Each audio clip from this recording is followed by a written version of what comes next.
Kelly here with Knit for Brains, and I got a new book, and I cannot wait to show this one to you. No Fear Sock Knitting. So fear not and stay tuned.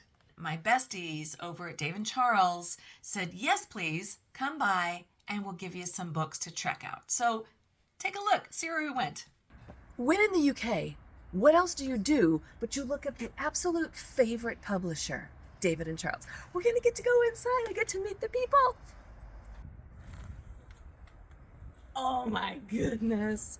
David & Charles. I love these people, and they got me some books that haven't even hit the shelves yet. We're going to be doing a look through of each one of these books individually. I know. I can't even. I am so excited. I mean, they're filling up my library, but they wanted me to take a look at this book. Now, this is like the third or fourth book that I've gotten on knitting socks in like the last year, which tells me someone's trying to tell me something. This book looked fascinating to me. It's coming out August 12th, so it's brand new, hot off the presses from my buddies over at David & Charles Publishing.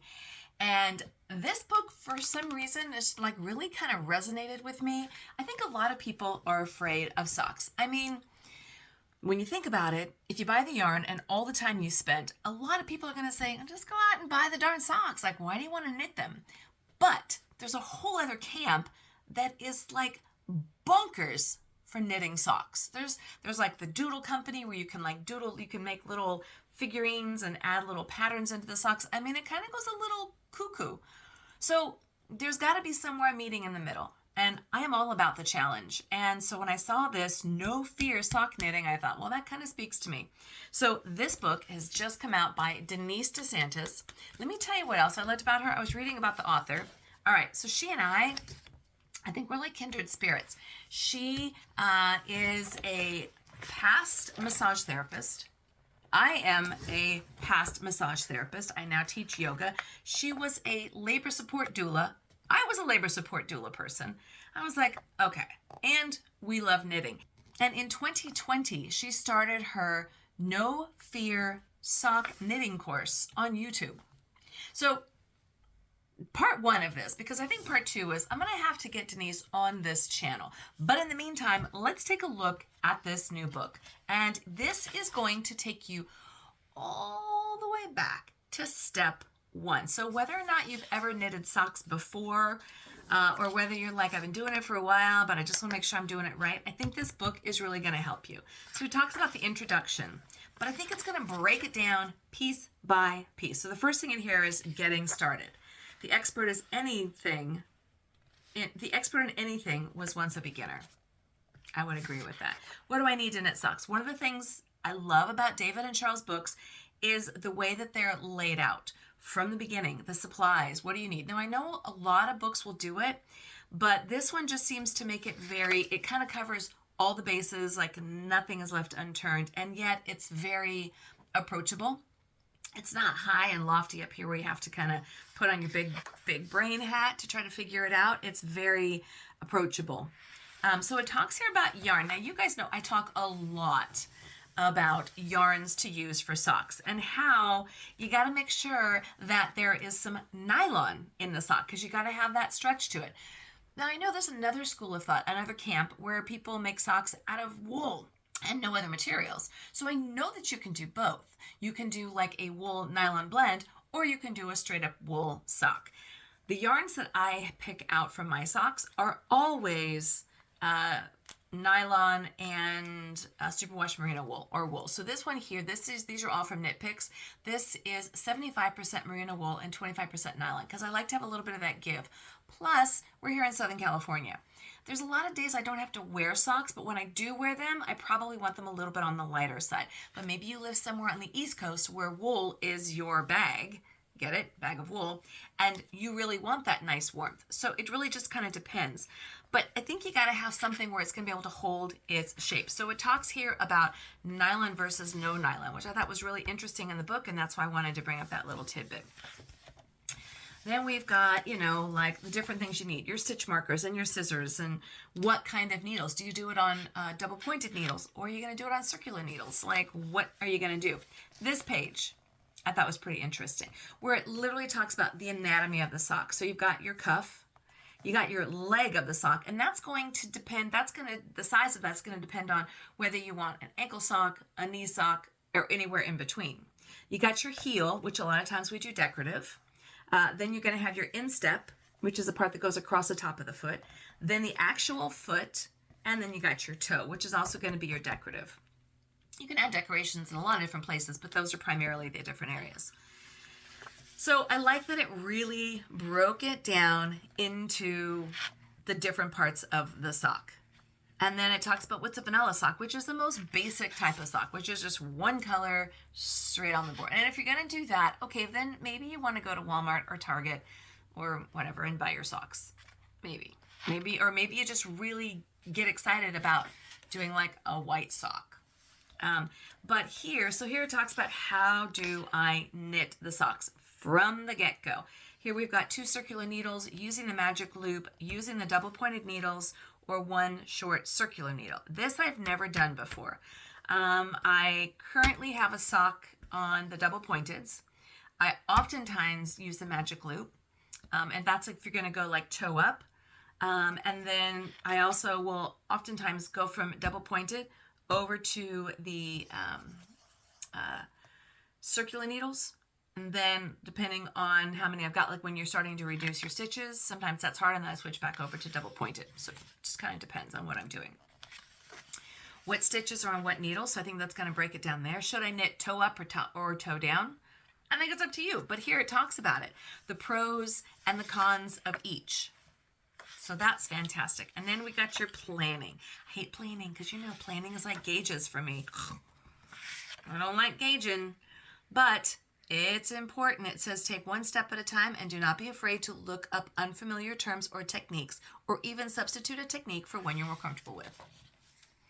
Here's all your abbreviations. Now, I know that Denise is from New York, so I know that these are all written in American terms. And I think when it comes to knitting, I could be a novice here. I don't think that there is a difference between, as much as there is in crochet, between the U.S. terms and the UK terms. I think they're the same.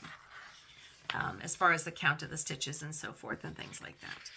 So, she's really getting into this. She's measuring the foot, creating a template. That's a lot of planning. But then she jumps into let's knit. On chapter 4, I'm cool with that. So here we talk about the German twist cast on and the long tail cast on. I just did the long tail cast on, and that was so much fun. I thought, oh, this is really daunting. But I did it, and I actually really love it. And I did it on these socks that I'm doing, which I'll have to show a demonstration of that. It gives a little bit more stretch, and especially when you're doing like the cuff at the top, you kind of want that stretch.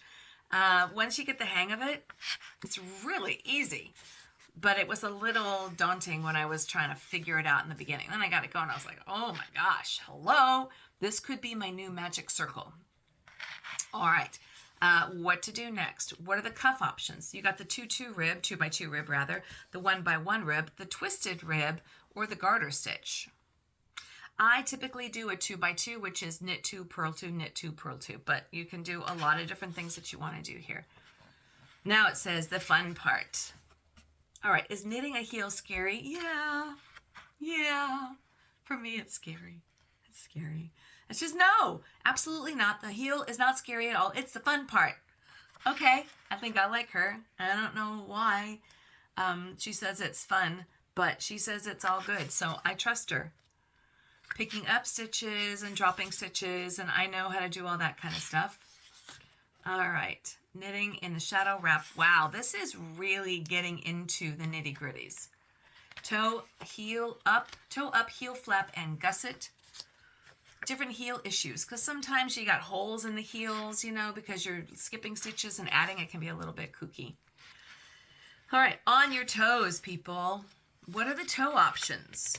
All right, she's really breaking it down. You got a wedge toe, you got a round toe, anatomical toe. So the way I see this book working is this is going to be like my go-to glossary book, info book. And then I can bring in other books that have patterns and then kind of mix and match. But this is going to be sort of like my encyclopedia, my go-to if I'm like, how do I do this? How do I do that? Which kind of toe do I want?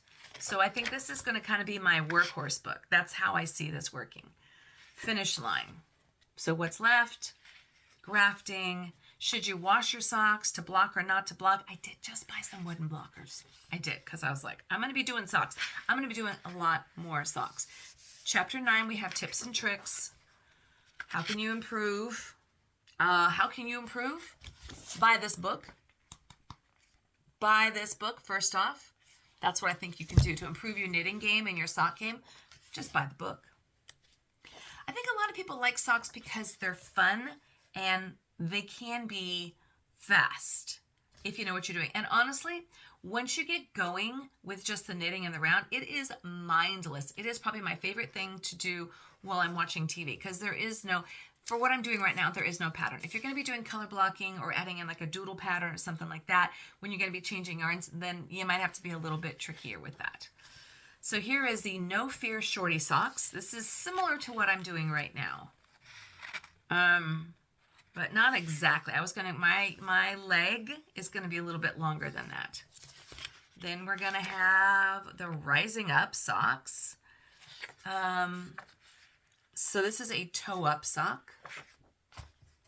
Then we're going to have Fearless DK socks using a DK weight. Love it. Love that.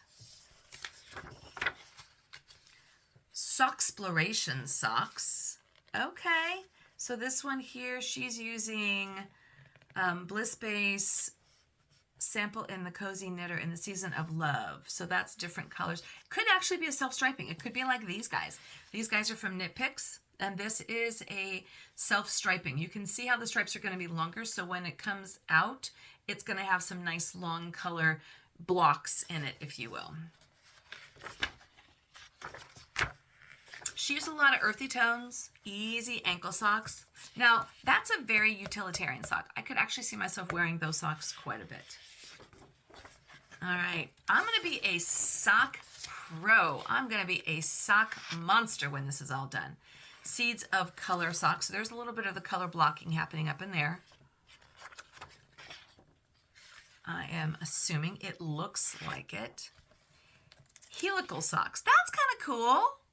So you got some mini stripes going on, and then she switches them out. So even though they go together, they're like granimals, right? They do go together, but they have different tops and different bottoms. Or if you just, want to keep it simple, you can just do one or the other. Make a matchy. Alacrity socks. All right then. Liking it. And then we got some general techniques. So not too many patterns. This is really more of the workhorse book. You're going to have your basic stitches, your slip knot, your purl, your knit, knit through the back leg, pick up a knit, knit front and back. Great. And now she says, and you're ready. So you can see definitely a lot of the earth tones here going on. But Denise, she's known as the earth tones girl. So if I couldn't have figured that out already. And there she is. I am loving her. She also loves audiobooks, tea, and quiet time with family. She and I are like kindred spirits. I got to meet this one. Got to meet this woman here. Alrighty. So that is my look through of this brand new book coming out, No Fear Sock Knitting. I am loving this, and I'm going to see about getting Denise on the show, because I think she and I would have so much to talk about. And maybe what I'll do is I'll start like a sock. I'll get it going and, see if I can't, or if I have any questions or something like that. But I'm loving it. So this book is available probably on Amazon. I don't know about your local yarn stores, but I'm going to be putting this on my bookshop.org bookshelf. And I've talked about that below. I'm going to leave the link below. I'm talking about this because it is the alternative. And in my opinion, it is the better alternative to buying your books on Amazon. The prices are the same. Sometimes they're even a little bit less. And you can then support independent booksellers. And that I think is really important. So I'm going to put this on my bookshelf. I'm going to leave a link below. You can go right in and find the link and then buy the book right away. And then they've already given away like over $40 million to independent booksellers, because the proceed of all the books sold goes towards independent booksellers. So then you feel good, you're supporting, and you're also getting a really good deal. So this book right here, No Fear Sock Knitting, is definitely going to take front and center on my bookshelf, my virtual bookshelf, bookshop.org. I'm a bookshelf right here in town. Thanks so much for watching. This is Kimberly with Knit for Brains, and as always, I'll see you soon.